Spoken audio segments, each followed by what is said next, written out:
Hello friends, आप सभी का इस चैनल की एक और इंग्लिश ग्रामर की नई वीडियो में स्वागत है। आज हम जिस चैप्टर की बात करने जा रहे हैं या आज हम जिस टॉपिक की बात करने जा रहे हैं उस टॉपिक की उपयोगिता एक सेंटेंस को लिखने में कितनी कारगर है ये अभी आने वाले वक्त के साथ आपको पता चल जाएगा। चलिए, आज हम जिस टॉपिक की बात करने चल रहे हैं उस टॉपिक की महत्व क्या है और उपयोगिता क्या है, पहले इसके बारे में जान लेते हैं। देखिए, किसी भी सेंटेंस को लिखने के लिए जिन शब्दों का यूज़ किया जाता है उनकी अपनी अपनी आइडेंटिटी, अपना अपना क्लासिफिकेशन होता है। जैसे अगर मैं एक सेंटेंस की बात करूं, मैंने लिखा हुआ है एक छोटा सा sentence, he is a boy. एक छोटा सा सेंटेंस है। यहाँ पर अगर मैं इसकी हिंदी ट्रांसलेशन की बात करूं तो ही इज अ बॉय, वह एक लड़का है। सिंपल प्रेजेंट टेंस का सेंटेंस है। अब वैसे तो ये सेंटेंस है, सब्जेक्ट है, प्रेडिकेट है, आपको पहले की क्लासेस में पढ़ाया जा चुका है। जिन बच्चों ने पहले की क्लासेस को नहीं देखा है, सब्जेक्ट क्या है, प्रेडिकेट क्या है, parts of sentences, kinds of sentence, phrase, clause, ये सारी चीजें आपको पढ़ाई जा चुकी हैं। आप पिछली वीडियोस पे ध्यान दीजिए, उनको पढ़ लीजिएगा तो थोड़ा सा आपको आसानी होगी। अब ये तो क्लासिफिकेशन एक अलग हुआ। प्रत्येक, जैसे परिवार है ना, सभी लोगों के समूह को परिवार कहते हैं। परिवार में हर व्यक्ति की अपनी अलग अलग आइडेंटिटी होती है कि कोई क्या है, कोई क्या नहीं है। तो वैसे ही अगर मैं अलग अलग इंडिविजुअल आइडेंटिटीज की बात करूं तो यहाँ पर ही बेटा जिसके बारे में बात की जा रही है, ठीक, वो क्या है, वह के बारे में और बातें बताई जा रही हैं कि वह क्या है, एक लड़का है। ही हमारा प्रोनाउन हुआ, इज हमारा ऑक्सिलरी वर्ब हुआ, आ को अगर आप बाद में तोड़ें तो आर्टिकल हुआ, और बॉय हमारा क्या हुआ, नाउन हुआ। तो एक सेंटेंस में अलग अलग शब्दों की अलग अलग इंडिविजुअल आइडेंटिटी है कि नहीं है? बिल्कुल है। इसी आइडेंटिटी को हम जिस आर्टिकल के अंतर्गत पढ़ते हैं, इसी आइडेंटिटी को हम जिस टॉपिक के अंतर्गत पढ़ते हैं इंग्लिश ग्रामर में, उस टॉपिक को सिंटैक्स कहा जाता है, जिसके अंतर्गत आप आर्टिकल्स के बारे में, noun, pronoun, adjective, verb, adverb, preposition, conjunction और इंटरजेक्शन इत्यादि के बारे में बहुत ही कंप्लीटली पढ़ेंगे। तो चलिए एक नए टॉपिक की शुरुआत करते हैं। और इंग्लिश ग्रामर को सीखने और समझने की पहली सीढ़ी है सेंटेंसेस के बारे में जानकारी रखना। तो उसके तुरंत बाद की एक और सीढ़ी जो है वो क्या है कि सेंटेंसेस के बारे में, अगर आप सेंटेंस को पहचान पा रहे हो कि ये सेंटेंस किस टेंस का है या इस सेंटेंस में कौन सी क्लॉज है या फ्रेज है या क्या है, किस टाइप का सेंटेंस है, आपको पिछली चारों वीडियोज में बताया जा चुका है। तो अब आप जानिए कि सेंटेंस के अंतर्गत जो पद आए हुए हैं, सेंटेंस में जिन शब्दों का इस्तेमाल किया गया है, उन शब्दों की इंडिविजुअल आइडेंटिटी क्या है, और उस आइडेंटिटी को जानने के लिए हम सिंटैक्स टॉपिक का अध्ययन करते हैं। तो चलिए, आप सभी का एक बार फिर से इस नए वीडियो में स्वागत है। और आज हमारा जो टॉपिक है वो है सिंटैक्स।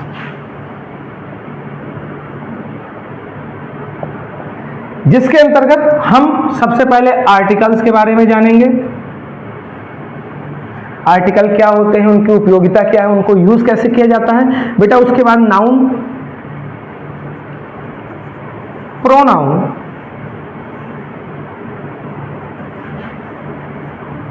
Adjective, verb. अब वर्ब में पूरा क्लासिफिकेशन, वर्ब के काइंड्स, वर्ब के टाइप्स, रूल्स, ये जहां तक मेरा प्रयास है, ये जितने भी टॉपिक सिंटैक्स के अंतर्गत आएंगे इनके बारे में जानकारी देने के साथ साथ इनके एक एक रूल को बताया जाएगा, इनको कैसे यूज करना है आपको बताया जाएगा। और साथ ही साथ मेरा प्रयास रहेगा कि कम से कम हर टॉपिक में 4-4, 5-5 क्वेश्चन भी मैं आपको क्लास में ही सॉल्व करवा दूं।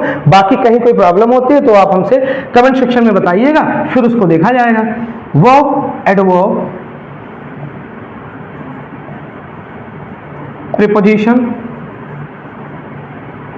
कंजंक्शन और इंटरजेक्शन। तो इतनी सारी चीजें आप इसी एक आर्टिकल के अंतर्गत पढ़ेंगे, इसी एक शीर्षक के अंतर्गत पढ़ेंगे, जिसको हमने नाम क्या दिया है, सिंटैक्स। तो चलिए सबसे पहले सिंटैक्स की डिफिनीशन जानते हैं और उसके बाद सिंटैक्स के पहले टॉपिक आर्टिकल की शुरुआत करते हैं। देखिए, सिंटैक्स है क्या, इसके बारे में जानकारी देते समय बच्चों को केवल बता दिया जाता है कि वही वो जो आर्टिकल आता है ना, नाउन प्रोनाउन वगैरह, वही सब वो 8-9 चीज़ें वही सब सिंटैक्स में आती हैं बस। एक्चुअल में सिंटैक्स क्या है, ये एक करेक्ट अरेंजमेंट को बताता है। एक करेक्ट अरेंजमेंट इसका बताता है, शब्दों को, भाई शब्द को अरेंज करते हैं तभी तो आप वाक्य का निर्माण करते हैं। ये शब्दों के करेक्ट अरेंजमेंट के बारे में बताया जाता है। इसमें ये शब्दों के करेक्ट अरेंजमेंट के बारे में बताता है कि कौन सा शब्द है और उसको कहां पर कैसे रखा जाएगा। तो सिंटैक्स शीर्षक के अंतर्गत जितने भी इंपॉर्टेंट 8-9 मैंने टॉपिक आपको बताए अभी, उन सभी से रिलेटेड एक छोटी से छोटी जानकारी से लेकर बड़ी से बड़ी जानकारी आपको लगातार की क्लासेस में मिलती रहेगी। आप केवल हमसे जुड़े रहिए। अगर आपको वीडियोस पसंद आ रहे हैं तो लाइक और शेयर करते रहिए और कमेंट सेक्शन में भी कमेंट्स पुट इन किया करिए, ताकि हमको पता चल सके कि हम आपके पास तक या हमारी बातें आपके पास तक किस स्तर पर पहुंच पा रहे हैं। चलिए, सिंटैक्स की अगर मैं डेफिनेशन की बात करूं तो मैंने आपको बताया कि वाक्य में शब्दों को सही तरीके से उचित स्थान पर कैसे प्रयोग में किया जाएगा, इसी को बताता है सिंटैक्स। तो अगर मैं हिंदी डिफिनीशन की बात करूं तो मैं कह सकता हूं कि वाक्य में शब्दों के सही स्थान व प्रयोग से संबंधित है। ये ठीक, सिंटैक्स क्या है, वाक्य में शब्दों के सही स्थान व प्रयोग से संबंधित है कि शब्दों को लिखने का स्थान सही क्या है और उनको कैसे प्रयोग करना है, उनसे संबंधित क्या नियम, क्या व्यवस्थाएं इंग्लिश ग्रामर में बताई गई हैं। अगर मैं इंग्लिश डिफिनीशन की बात करूं, a correct arrangement of words in a sentence. ये क्या बताते हैं, ये बताते हैं करेक्ट अरेंजमेंट, सही तरीके से व्यवस्थित करके लिखना, क्या शब्दों को कहां, एक वाक्य में। ठीक, a correct arrangement of words in a sentence. ठीक, अब अगर आप डिफिनीशन को थोड़ा और से बढ़ाना चाहें तो with a correct arrangement of words with their places, कि उनके स्थान क्या होंगे और उनको कायदे से अरेंज कैसे किया जाएगा, ये सारी जानकारी हमको सिंटैक्स से मिलती है। तो सिंटैक्स क्या है, सिंटैक्स एक शीर्षक है जिसके अंतर्गत हम उनके बारे में पढ़ते हैं या उन चीज़ों के बारे में पढ़ते हैं जिनसे हमको पता चलता है कि किसी शब्द को कहाँ रखना है और किस नियम कानून के तहत रखना है और कैसे व्यवस्थित करके एक हम जो सेंटेंस, जो अपनी बात कहना चाह रहे हैं उसे कह सकते हैं, ताकि लोगों को उसमें कोई समस्या ना हो, उसे सुनने में, उसे समझने में और उसे लिखने में। सिंटैक्स शीर्षक के अंतर्गत हम वाक्य में शब्दों के सही स्थान व प्रयोग से संबंधित तथ्यों को जानते हैं, पढ़ते हैं। इतना जानिए आप। चलिए, अब इसके अंतर्गत क्या होता है, वो सभी नियम आते हैं जो इंग्लिश को लिखने के लिए अनिवार्य हैं। जैसे कुछ नियम कानून बनाए होंगे, शब्दों को हमने जोड़कर सेंटेंस बना लिया, हमने वर्णों को जोड़कर शब्द बना दिया, अल्फाबेट्स को हमने अरेंज करके वर्ड्स बनाए, वर्ड्स से हमने क्या बनाए, क्लॉजेस, फ्रेजेस बनाए, उनसे हमने क्या बनाया, सेंटेंस बनाया। तो कुछ नियम कानून होगा सेंटेंसेस को लिखने का, बोलने का, पढ़ने का, समझाने का, सुनने का। ये सारी चीजें किसी न किसी नियम कानून के तहत ही चलती होंगी। भाई, अगर मैं किसी सेंटेंस को आपसे कह रहा हूं, अगर मैंने उसको वेल अरेंज्ड ग्रामेटिकल इक्वेशन के हिसाब से नहीं बनाया है, नहीं बोला है, तो आप उसका सही सार्थक अर्थ नहीं निकाल पाएंगे। तो सिंटैक्स शीर्षक के अंतर्गत हम क्या सीखते हैं, अंग्रेजी लिखने का सही तरीका क्या है। सिंटैक्स शीर्षक हमें इंग्लिश लिखने का सही तरीका बताता है। और बेटा, जब तक आपको तरीका नहीं पता रहेगा, भाई किसी भी काम को आप कब कर पाओगे, जब आपको क्या पता रहेगा कि इसको करना कैसे है। आप पढ़ने बैठ जाते हो, ठीक, और आपको पता ही नहीं रहता है कि कहाँ से शुरू करना है, कहाँ खत्म करना है। आपने सवाल लिख लिया इतना बड़ा सा, आपको करने का तरीका नहीं पता, अगर प्रोसेस नहीं पता है तो क्या आप उसे कभी सॉल्व कर पाएंगे, कभी नहीं कर पाएंगे। तो आज हम तरीकों को जानने की पहली सीढ़ी पर चल रहे हैं और हमारी सबसे पहली सीढ़ी ही आर्टिकल है। हमारी सिंटैक्स की सबसे पहली सीढ़ी क्या है, आर्टिकल है। आज हम आर्टिकल्स के बारे में जानेंगे और इसी वीडियो में प्रयास करूंगा या नेक्स्ट वीडियो तक में, या हो सकता है 2 पार्ट में वीडियो आए, एक भी पार्ट हो सकता है, 2 भी पार्ट हो सकता है, 2 पार्ट या 1 पार्ट में ही जैसे भी हो पाएगा सिंटैक्स के आर्टिकल टॉपिक को हम कायदे से कवर करेंगे विद रूल्स एंड रेगुलेशंस। ठीक, तो चलिए शुरुआत करते हैं आर्टिकल्स की। तो साथियों चलिए हम सिंटैक्स टॉपिक के अंतर्गत सबसे पहले और सबसे इंपॉर्टेंट टॉपिक से ही शुरुआत करते हैं, जिसका नाम है आर्टिकल। देखिए हिंदी में अगर आप पढ़ेंगे तो उपपद, पद से पहले लगने वाले, अगर मैं डिफिनीशन की बात करूं तो मैंने 2 डिफिनीशन या 2 चीजें लिख रखी हैं सेंटेंसेस के रूप में, जिनको आप पढ़ के थोड़ा सा इसके बारे में और जानकारी पा सकेंगे। डिफिनीशन अगर आप ध्यान देंगे तो पहले मैंने लिख के रखा है, it is a kind of determiner, ये डिटरमाइनर्स का ही एक प्रकार होता है। दूसरा थोड़ा सा हैवी है, it is used with the noun phrase to mark the identifiability. देखिए ये आइडेंटिफाई और एबिलिटी से मिलकर बना है, ठीक, आइडेंटिफिएबिलिटी। ठीक, तो इसका यूज कैसे होता है और इससे संबंधित कौन कौन सी चीजें हैं जो हम आगे पढ़ेंगे, आगे देखते हैं। डिफिनीशन आपके सामने लिखी हुई है, मैंने बताया आर्टिकल क्या है, उपपद हैं जो नाउन फ्रेज से पहले यूज किए जाते हैं इनकी आइडेंटिटी को और ज्यादा व्यवस्थित या बेहतरीन करने के लिए। चलिए हम बात करते हैं आर्टिकल के काइंड्स की। देखिए बेटा, आर्टिकल्स को यूजेस के आधार पर 2 भागों में तोड़ा गया है। हम बात करते हैं काइंड्स की। तो मैंने क्या बताया, कितने, ये 2 प्रकार के होते हैं। अब दोनों प्रकार की मैं बात करूं तो पहले को हमने नाम दिया है डेफिनिट और दूसरे को हमने क्या नाम दिया है, इनडेफिनिट। ठीक, डेफिनेट आर्टिकल।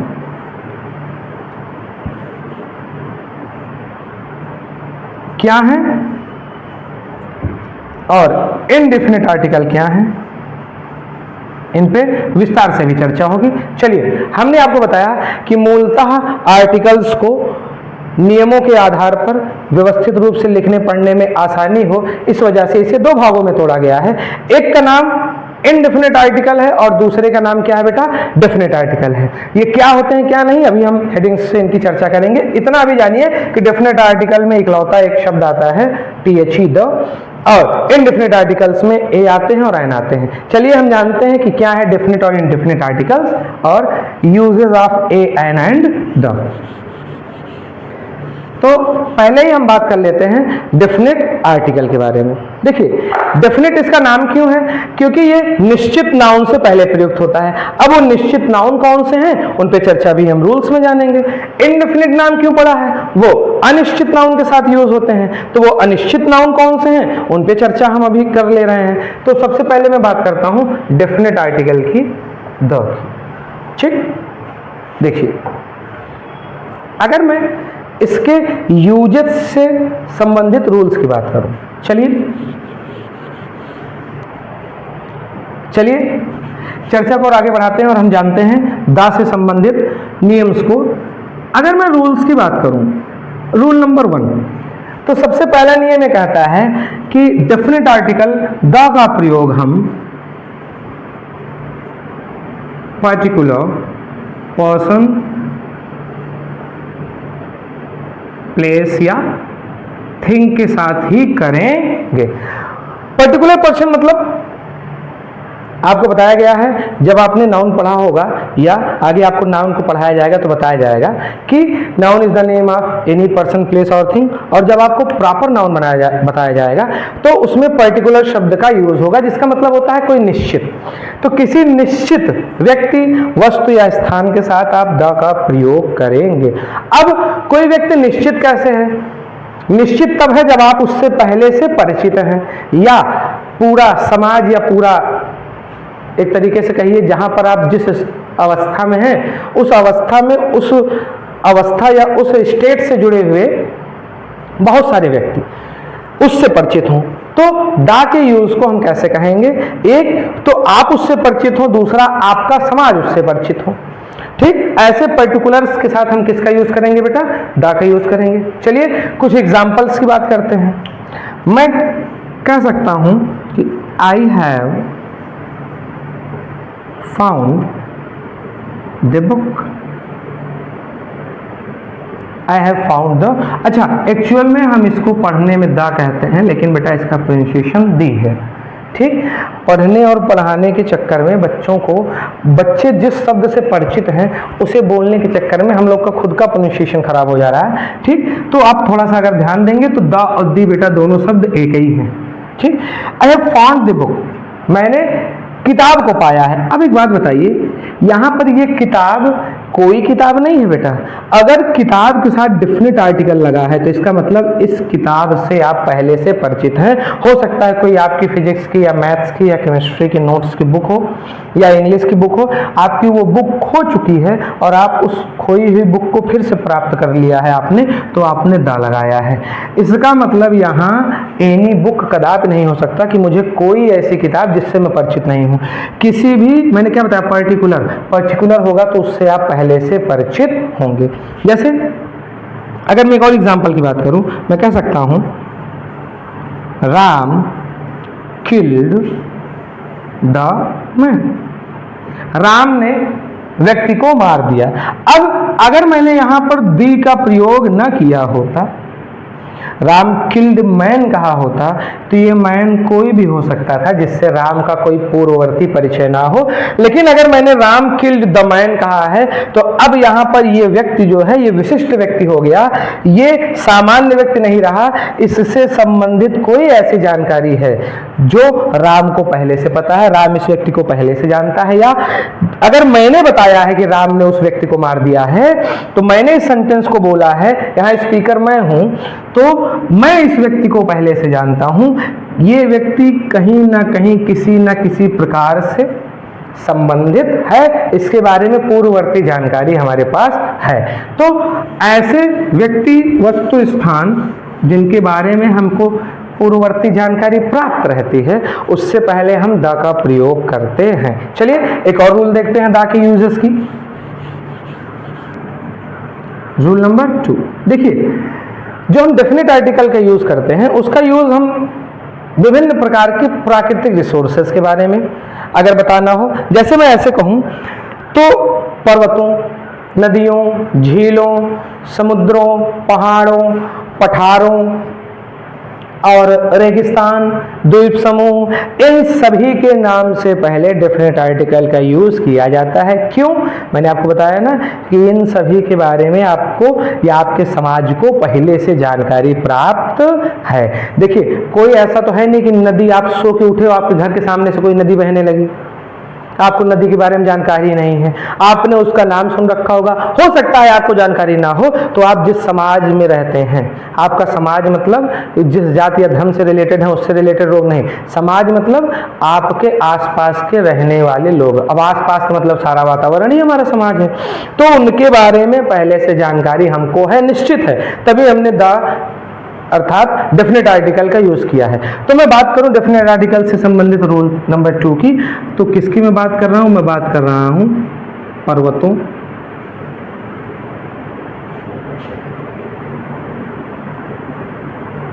नदियों, समुद्रों, नदी द्वीपों,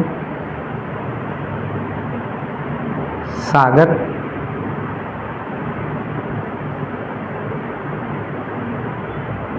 पर्वत मालाएं, द्वीप,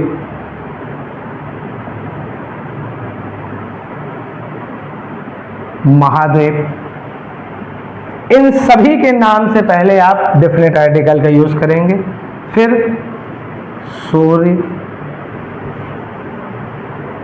चंद्रमा, ग्रहों, नक्षत्रों, तारों, इन सभी के नाम से पहले आप द का यूज करेंगे। ठीक, द के यूज से संबंधित हम इस नियम को यहां तक रोक रहे हैं, फिर और भी शब्द हैं जिनसे पहले लगता है उसको नेक्स्ट रूल में हम जानेंगे। तो देखिए मैंने आपको बताया डेफिनेट आर्टिकल का यूज आप कहां कहां करेंगे? पर्वतों के नाम से पहले, नदियों से, समुद्रों से, नदी द्वीपों से, सागर, पर्वतमालाएं, द्वीप, महाद्वीप, सूर्य, चंद्रमा, ग्रह, नक्षत्र, तारे, इन सभी के नाम से पहले डेफिनेट आर्टिकल का यूज करेंगे, क्योंकि बेटा ये डेफिनेट चीजें हैं, ये निश्चित चीजें हैं, ये पहले से विद्यमान है, इनके बारे में एक सर्व समाज को जानकारी है। चलिए कुछ एग्जाम्पल देखते हैं।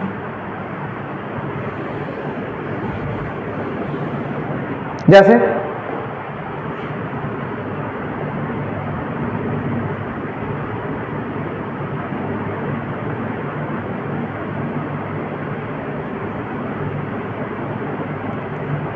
आई लव, मुझे अच्छा लगता है, मैं चाहता हूं, मैं पसंद करता हूं क्या करना, टू बाथ, स्नान करना, इन द गंगा, गंगा मैया में, जिनको आप गंगा नदी भी कहते हो, गंगा मैया भी कहते हो।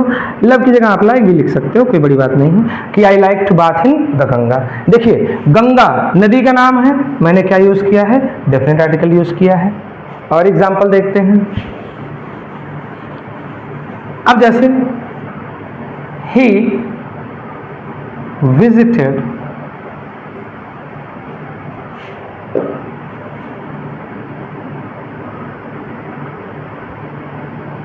the Himalayas last week.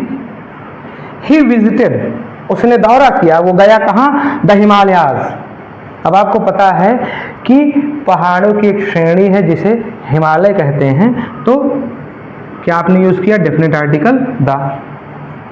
आप यूज करते हो द सन राइजेस डेली, चलो सूर्य प्रतिदिन क्या करता है, उगता है। सूर्य देखिए डेफिनेट है, इसके लिए हमने क्या यूज किया, द का यूज किया। तो साथियों जैसा कि मैंने आपको बताया कि नदियों, समुद्रों, समुद्री द्वीपों, नदी द्वीपों, सागरों, महासागरों इत्यादि नामों के साथ द का यूज होता है। चलिए अन्य जानकारियों में अगले नियम पे चर्चा करते हैं। द का यूज अगर हम बात करें डेफिनेट आर्टिकल की यूज की, तो जितनी भी प्रसिद्ध इमारतें हैं उनके नाम के साथ भी द का प्रयोग होता है। तो बेटा किसके साथ, इमारतों के नाम के साथ, और इमारतों का क्या नाम हो, जो विश्व प्रसिद्ध हो या प्रसिद्ध हो। ठीक, तो प्रसिद्ध इमारतों के नाम से पहले हम डेफिनेट आर्टिकल द का यूज करेंगे। जैसे the Taj Mahal, the Ram temple, the Qutub Minar. तो ताजमहल, राम टेम्पल, कुतुब मीनार ये सब प्रसिद्ध या ऐतिहासिक इमारतें हैं, तो इनके नाम के साथ हम द का यूज़ करेंगे। इमारत का मतलब भवन, जिसका कोई ऐतिहासिक या धार्मिक महत्व हो, तो वो ज़्यादा प्रसिद्ध माना जाता है ऐसी इमारतों को। और यहाँ पर देखिए ताजमहल शाहजहाँ द्वारा बनवाया गया, राम मंदिर अभी जल्द ही इनॉग्रेशन हुआ है अयोध्या में, और कुतुब मीनार, ये सब प्रसिद्ध इमारतें हैं। तो प्रसिद्ध बिल्डिंग्स जो होती हैं, फेमस बिल्डिंग्स, उनके नाम से पहले द का यूज़ करते हैं। चलिए जानकारी को और आगे बढ़ाते हैं। मैंने अभी आपको बताया कि पर्वतों के नाम के साथ द का यूज़ किया जाता है, लेकिन बेटा पर्वत शिखरों के जो नाम होते हैं उनके साथ हम डेफिनेट आर्टिकल द का यूज़ नहीं करते हैं। जैसे अगर मैं नेक्स्ट रूल की बात करूं, तो पर्वत शिखर जितने हैं, पर्वत शिखरों के साथ हमारा डेफिनेट आर्टिकल यूज़ में नहीं आएगा। जैसे मैं द माउंट एवरेस्ट यूज़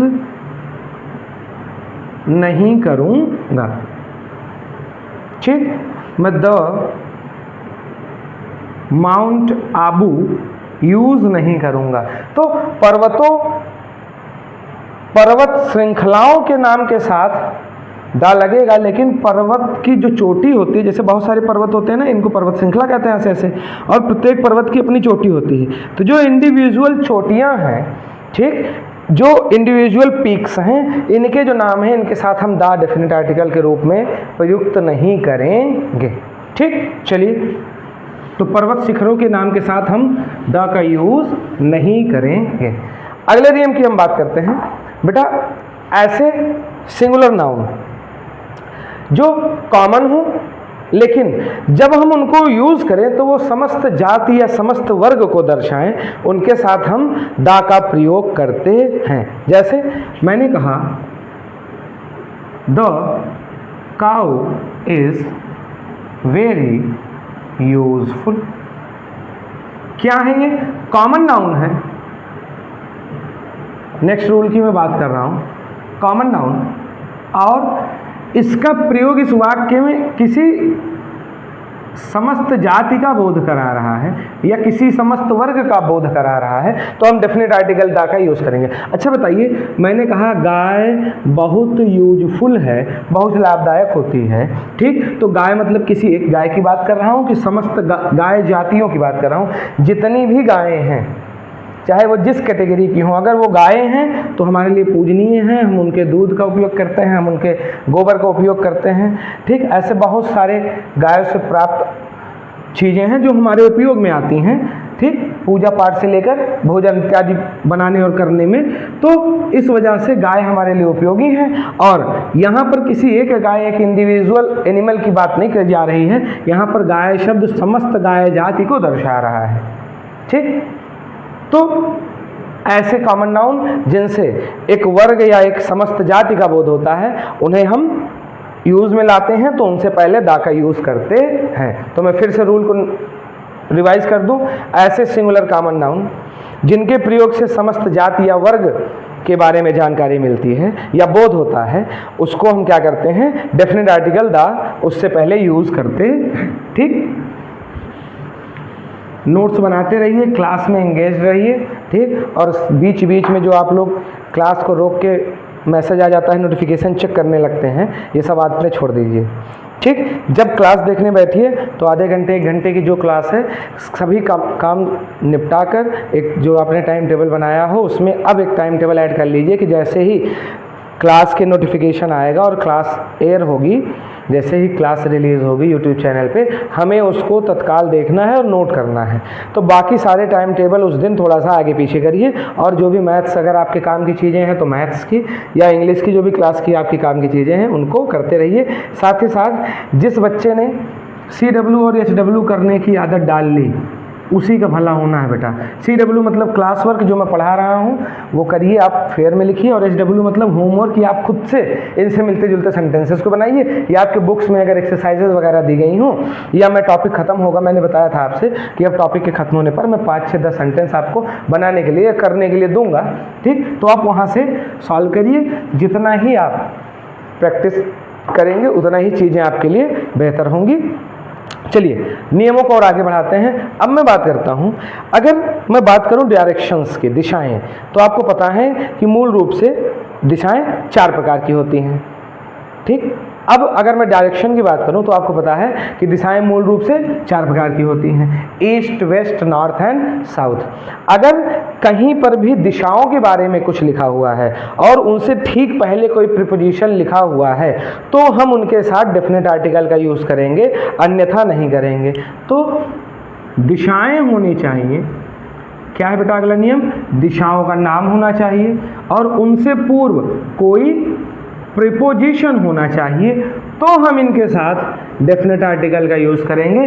अगर प्रीपोजिशन नहीं है तो डेफिनेट आर्टिकल का यूज़ नहीं करेंगे। जैसे he was going to the west, एक सेंटेंस, दिशा का नाम है ईस्ट, पूर्व दिशा, और आगे प्रपोजिशन का यूज़ हुआ है तो मैंने यहाँ पर डेफिनेट आर्टिकल का यूज़ किया है। लेकिन यही सेंटेंस मैंने कह दिया जैसे माई होम फेसेस, मेरे जो घर का सामने का हिस्सा है, और अगर मैंने यहाँ पर द ईस्ट कर दिया तो देखिए वर्ब आया है, यहाँ कोई भी प्रीपोजिशन का यूज़ नहीं हुआ है, तो आप ईस्ट के साथ द का यूज़ नहीं कर सकते। एक बार मैं रिपीटिशन करता हूँ। रूल क्या है कि दिशाओं का नाम हो, दिशाओं के नाम से पहले अगर कोई प्रीपोजिशन आया है बेटा तो ही आप डेफिनेट आर्टिकल दा का यूज़ करोगे। अगर कोई प्रीपोजिशन नहीं आया है तो आप डेफिनेट आर्टिकल का यूज़ किसी भी दिशा के नाम से पहले नहीं करोगे, ठीक? चलिए अगले रूल की चर्चा करते हैं, क्लास को आगे बढ़ाते हैं। देखिए जब अगला रूल क्या कहता है, जब कोई प्रॉपर नाउन हो और उससे पहले कोई एडजेक्टिव आया हुआ हो तो उनके साथ हम डेफिनेट आर्टिकल दा का यूज़ करते हैं। ठीक, क्या बताया मैंने, कोई प्रॉपर नाउन है जैसे विशेष व्यक्ति वस्तु स्थान का नाम है, उससे पहले कोई एडजेक्टिव आया हुआ है तो उसके साथ हम डेफिनेट आर्टिकल दा का यूज़ करेंगे, अन्यथा अन्य स्थानों पर नहीं करेंगे। जैसे मैंने आपको बताया क्या होना चाहिए, प्रॉपर नाउन होना चाहिए, उनसे पहले बेटा कोई एडजेक्टिव आना चाहिए, ठीक, तो इनसे पहले दा का यूज़ होगा। अगर आपने प्रॉपर नाउन के साथ एडजेक्टिव आया हुआ है और डेफिनेट आर्टिकल नहीं लगाया तो वो सेंटेंस गलत हो जाएगा बेटा। जैसे द ग्रेट भगत सिंह, देखिए भगत सिंह जी शहीद आजम, ठीक, इनके आगे ग्रेट लगा हुआ है, नाउन है, एडजेक्टिव है, ये विशेषता बतला रहा है ग्रेट, ठीक, एडजेक्टिव है। तो नाउन आया है प्रॉपर नाउन, उसके साथ एडजेक्टिव आया हुआ है तो उनके आगे द का यूज होगा। यही नियम है। नियम क्या है, प्रॉपर नाउन आएगा उनसे पहले कोई एडजेक्टिव आएगा तो आप डेफिनेट आर्टिकल का यूज करेंगे। ठीक, जैसे the immortal Sardar Patel, Sardar Patel ji immortal, ऐसा व्यक्ति जिसका देह तो त्याग हो चुका है लेकिन तब भी वो भौतिक रूप से नहीं लेकिन हमारे चिंता, हमारे मनन स्थितियों में जीवित है। इमोर्टल जिसे मारा ना जा सके, ठीक, जिसकी हत्या ना की जा सके, जिसे मारा ना जा सके, जिसे आप अमर कहते हैं। ठीक, तो सरदार पटेल क्या है, इमोर्टल है। सरदार पटेल के बारे में एडजेक्टिव आया हुआ है कि अमर सरदार पटेल, इस वजह से द डेफिनेट आर्टिकल का यूज हुआ है। ठीक, तो प्यारे बच्चों आप भी इस तरीके से अपने नोट्स में या अपने प्रैक्टिस के लिए सेंटेंसेस को बना सकते हैं। बहुत सारे प्रॉपर नाउन हैं, बहुत सारे फेमस एक्टर हैं, एक्ट्रेसेस हैं, ठीक, बहुत सारे फेमस पॉलिटिकल आइडेंटिटीज़ हैं, बहुत सारे फेमस क्रिकेटर्स हैं या बहुत सारे फेमस बहुत सारे लोग हैं, राइटर हैं, सिंगर हैं। ठीक, तो जितने भी प्रॉपर नाउन हैं अगर उनके आगे कोई एडजेक्टिव लगा हुआ है तो उनसे पहले आप डेफिनेट आर्टिकल दा का यूज़ करेंगे। चलिए नियमों को और आगे बताते हैं। तो अब मैं बात करता हूँ समाचार पत्रों, जहाज़ों, जहाज़ों में बेटा वायुयान भी हैं और पानी वाले भी हैं, और ट्रेनों के नाम के साथ आप डेफिनेट आर्टिकल दा का यूज करेंगे। जैसे द हिंदुस्तान टाइम्स, न्यूज़पेपर आता है ना बेटा हिंदुस्तान टाइम्स, समाचार पत्र का नाम हो गया। या आप लोकल की किसी की बात करिए, जैसे दैनिक जागरण, आप लोगों ने नाम सुना होगा दैनिक जागरण। तो समाचार पत्रों के नाम के साथ दा का प्रयोग। जहाज़ों का नाम जैसे the Titanic,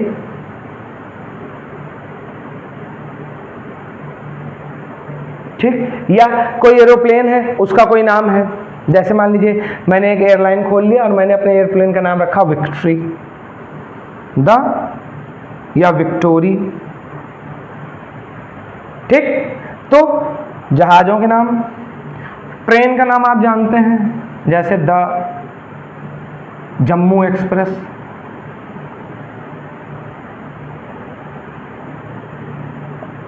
the Sabarmati express. तो बेटा समाचार पत्रों के नाम के साथ, जहाज़ों के नाम के साथ और ट्रेनों के नाम के साथ हम डेफिनेट आर्टिकल दा का यूज़ कर सकते हैं और करेंगे। ठीक, चलिए नेक्स्ट रूल की हम बात करते हैं। कुछ बेटा देशों और प्रांतों के नाम के साथ, किनके नाम के साथ, कुछ देशों या प्रांतों के नाम के साथ या कुछ भौगोलिक स्थितियां हैं उन नामों के साथ आप दा का यूज़ करते हैं। जैसे मैं बात कर रहा हूँ कुछ देशों और प्रांतों की, कुछ भौगोलिक स्थितियों, देशों और प्रांतों, इनके साथ आप बेटा दा का यूज़ करते हो, लेकिन क्यों करते हो जानो, ये अपनी कुछ अलग आइडेंटिटी रखते हैं। जैसे द पंजाब,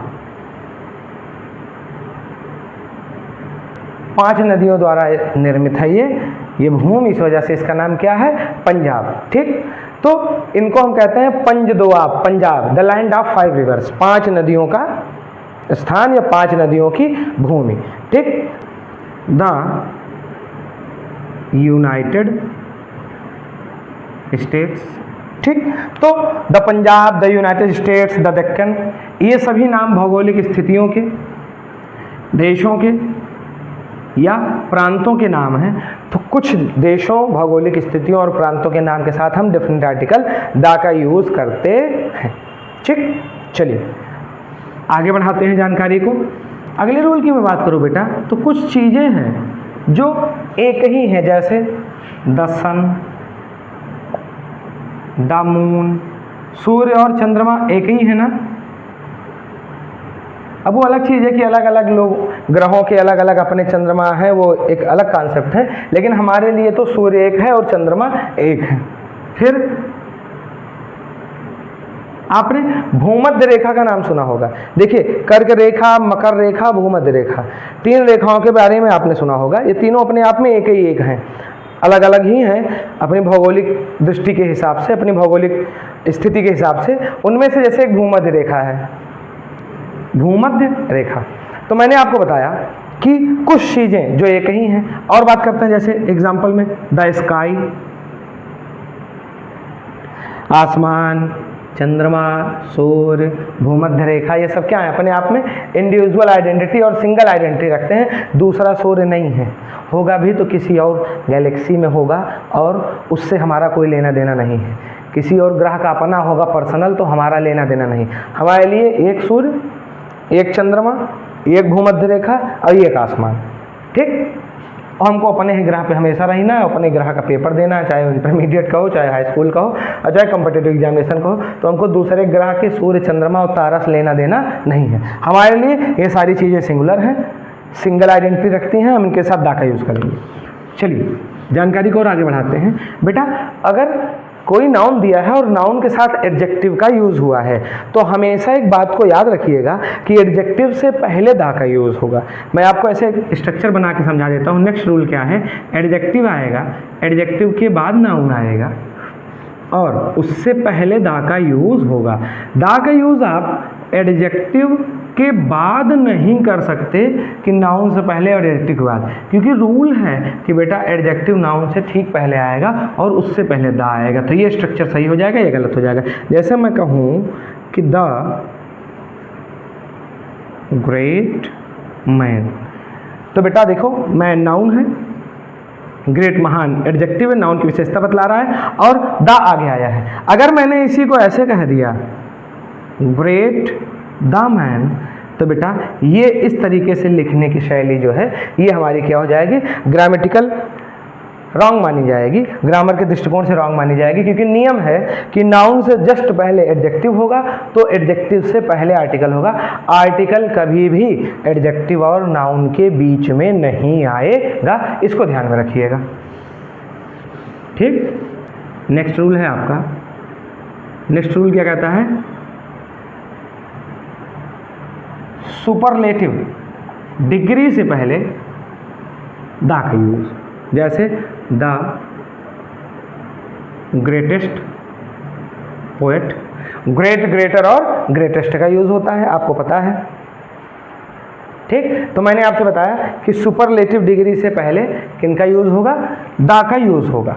ठीक, हाँ तो बच्चों सुपरलेटिव डिग्री के एडजेक्टिव से पहले दा का यूज होगा। जैसे द बेस्ट बॉय।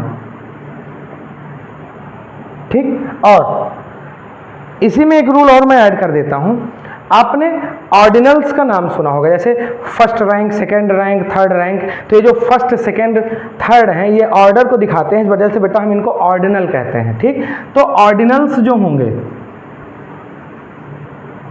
ऑर्डिनल्स ये क्या करेंगे, ये क्रम को दिखाएंगे या ऑर्डर को दिखाएंगे और इनसे भी पहले हम दा का यूज करेंगे। जैसे the first lady, the third boy.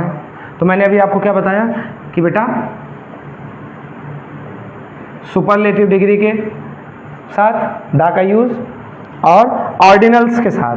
Ordinals मतलब मैंने आपको बताया क्या, जैसे फर्स्ट जो ऑर्डर को दिखाते हैं, ठीक, थर्ड, फिफ्थ, सेकेंड, फोर्थ, ऐसा करके, ठीक। तो ऑर्डिनल्स के साथ और सुपरलेटिव डिग्री के साथ द का यूज अनिवार्य रूप से होगा, ठीक। चलिए और यूजेस के बारे में जानकारी देता हूं कि द और कहाँ कहाँ यूज होता है साथियों। चलिए जानकारी को और आगे बढ़ाते हैं। मैं बात करने चल रहा हूं अब कि अगर कोई प्रॉपर नाउन है और उसका प्रयोग कॉमन नाउन की भांति किया गया है तो उसके साथ हम द का यूज करेंगे। जैसे he is the Kalidas of new era. देखिए वैसे तो कालिदास जी प्रॉपर नाउन है, विशेष व्यक्ति का नाम है, लेकिन अब इनको कॉमन नाउन की तरह यूज किया गया है। किसी व्यक्ति की कोई खूबियों, जैसे होता नहीं कि यार रात भर जग रहे उल्लू हो क्या, या लेंचो वाला एक चैप्टर है 9th-10th में, तो बताया जाता है कि लेंचो क्या था, बैल जैसा था, मनुष्य के रूप में बैल था, इतना खेतों में काम करता था। रात भर आप जगते तो कोई क्या कहता है आपको, यार उल्लू हो गए हो क्या, या कोई आप बेवकूफ़ी वाला काम करते हो तो कहते हैं कि इनके तो दिमाग ही नहीं है, एकदम गधे हैं। तो क्या आप गधा थोड़े बन गए, कहते हैं कि आपके पूंछ निकल आई, कान निकल आया, ऐसा कुछ ना। किसी प्रॉपर नाउन को कॉमन नाउन की तरह यूज़ किया गया, उससे पहले द का यूज़ हुआ। मैंने आपको रूल में क्या बताया, प्रॉपर नाउन ऐसे बिहेव करे कि वो क्या है, कॉमन नाउन है। प्रॉपर नाउन का यूज़ हम कॉमन नाउन की भांति करें तो ऐसी जगहों पर द का यूज़ होता है। और एग्जाम्पल देखते हैं, जैसे कश्मीर की मैं बात करता हूँ। Kashmir is the Switzerland of India. Kashmir जो है वो भारत का अपना खुद का स्विट्जरलैंड है। जैसे स्विट्जरलैंड में ना स्नो गिरती है, ठंडा मौसम रहता है, प्राकृतिक दृश्य शायद बहुत अच्छे अच्छे हैं, ऐसा मैंने भी सुना है, कभी जाने का मौका ही नहीं मिला, लेकिन जानकारी जो प्राप्त है ऐसा लगता है कि हम कह सकते हैं कि यार कहाँ स्विट्जरलैंड जाना, इतना पैसा खर्चा करना, अपने देश में चलो कश्मीर में।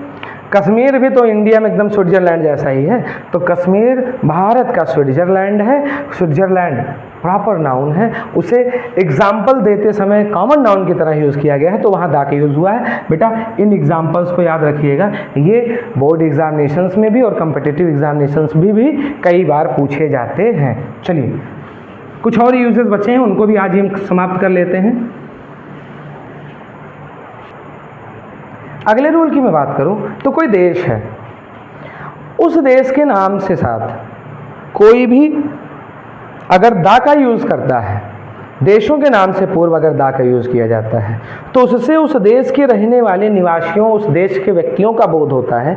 और अगर देश के नाम के साथ द का यूज़ नहीं किया जाता है तो उस देश में बोली जाने वाली भाषा का बोध होता है।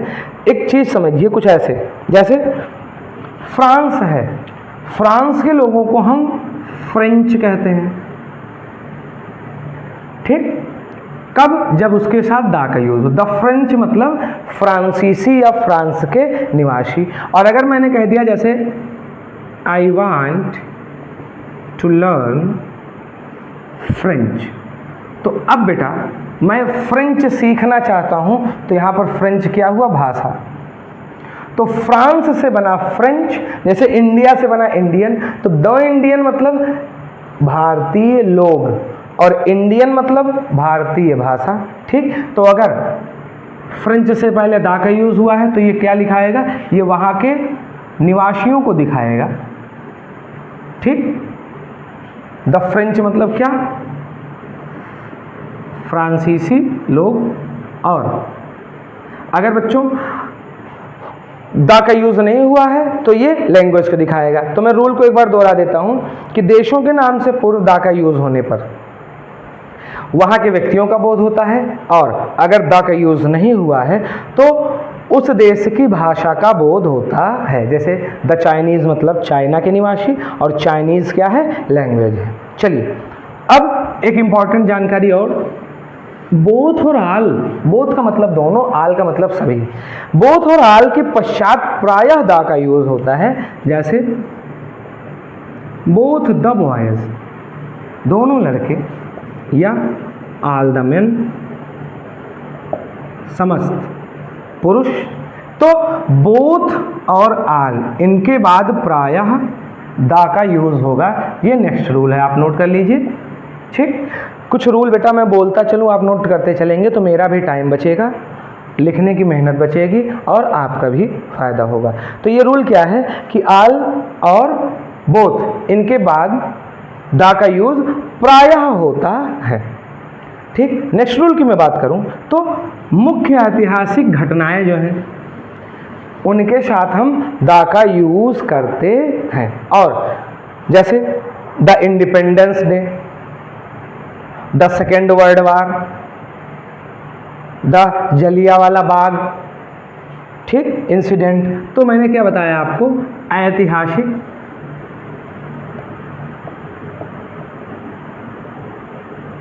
दिनों के नाम के साथ क्या लगेगा, द का यूज होगा। जैसे द, अभी मैंने आपको बताया सेकेंड वर्ल्ड वार, द्वितीय विश्व युद्ध, या द रिपब्लिक डे,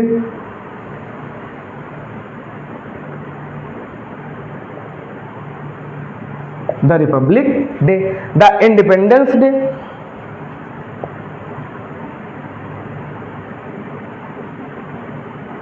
ठीक। तो द्वितीय विश्व युद्ध, गणतंत्र दिवस, स्वतंत्रता दिवस, ये सब क्या है, ये सब महत्वपूर्ण और मुख्य ऐतिहासिक घटनाओं से संबंधित दिन हैं। ठीक, तो इनके साथ किसका यूज होगा बेटा, द का यूज होगा। तो मैंने अभी आपको बताया नेक्स्ट रूल में कि ऐतिहासिक दिनों के साथ आप द का यूज करेंगे। चलिए द के आखिरी यूज की मैं बात करता हूं। ठीक, कुछ सरनेम होते हैं बेटा, सरनेम के साथ द का प्रयोग होने से परिवार के सदस्यों का बोध होता है। जैसे the Mishras, the Sharmas, the Ambanis, the Adanis. ठीक, तो मैंने आपको क्या बताया कि सरनेम से पहले द लगने से परिवार के सदस्यों का बोध होता है। ठीक, जैसे द मिश्राज।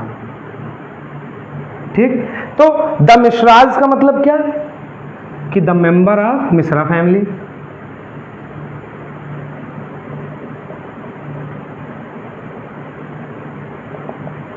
ठीक, यहीं पर द सिंग्स होता, तो इसका मतलब क्या हो जाता है बेटा, the members of Singh family. तो सरनेम के आगे द का प्रयोग कर देने से परिवार के सदस्यों का बोध होता है। तो प्यारे बच्चों, आज हमने डेफिनेट आर्टिकल द के बारे में आपको जितनी जानकारियां हो सकती थी प्रदान करने का प्रयास किया। अगर कोई जानकारी आपको कम समझ में आई हो तो आप कमेंट सेक्शन में हमें बताइएगा कि आपको कौन सा एग्जाम्पल या कौन सा रूल कम समझ में आया है। मैं कोशिश करूंगा कि इनडेफिनिट आर्टिकल पढ़ाने से पहले उन रूल को पढ़ाकर तो ही इनडेफिनिट आर्टिकल पढ़ाऊँ। देखिए क्लास बहुत लेंदी हो जाती है तो बच्चे वन टेक में क्लास लेते नहीं हैं। बच्चों ने थोड़ा सा हमसे प्रॉब्लम शेयर किया अपना, जो बच्चे ऑफलाइन भी पढ़ते हैं और ऑनलाइन भी क्लास को देख रहे हैं। ठीक, पहले तो बहुत बहुत थैंक यू आप लोगों को, इतने कम समय में आप हमसे जुड़े और आप अपने इंग्लिश ग्रामर को और मैथ्स सेक्शन को बेहतर बनाने का प्रयास करते रहिए। हम आपके साथ हैं, इस बात में कोई भी संदेह मत रखिए। मैं ये कह रहा था कि बहुत सारे बच्चों ने बताया कि सर क्लास लेंदी हो जाती है, 45 मिनट 50 मिनट।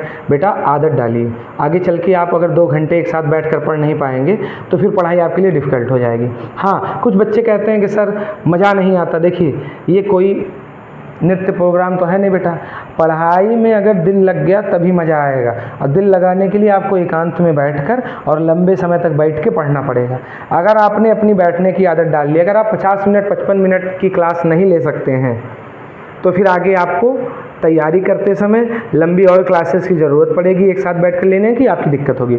तो अपने शरीर को, अपने दिमाग को, अपनी इच्छा शक्ति को मजबूत बनाइए और मेहनत से जुड़ जाइए। हम आपके लिए नियमित समय अंतराल पर बेहतर से बेहतर क्लासेस को लाने की कोशिश करते रहेंगे। ठीक, गर्मी बहुत हो रही है, हाइड्रेटेड रहिए, समय समय पर पानी पीजिए, धूप में इधर उधर घूमने से बचिए। समय से अपनी क्लासेस लीजिए और पढ़ाई करिए। तो जल्दी हम मिलेंगे।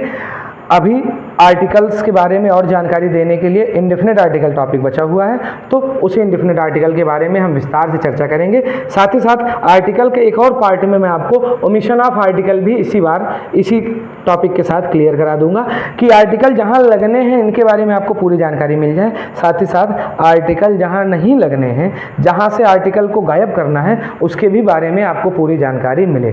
तो प्यारे बच्चों, आज की क्लास में हमारे साथ जुड़ने के लिए बहुत बहुत थैंक यू। ऐसे ही आप चैनल को सब्सक्राइब रखिए, बेल आइकन को दबा कर रखिए ताकि आपको नोटिफिकेशन मिले, और अगर आपको वीडियो पसंद आ रही हो तो लाइक करें और शेयर भी करें अपने दोस्तों के साथ, अपने परिवार के लोगों के साथ। ज्ञान बांटने से बेटा बढ़ता है। हम मेहनत आपके लिए कर रहे हैं, आप थोड़ा मेहनत करिए ताकि हमको भी अच्छा रिजल्ट, अच्छा फीडबैक मिले, तो हमारा भी उत्साहवर्धन हो। तो जल्दी मिलते हैं एक नई और क्लास के साथ जिसमें हम इंडेफिनिट आर्टिकल्स के बारे में विस्तार में चर्चा करेंगे।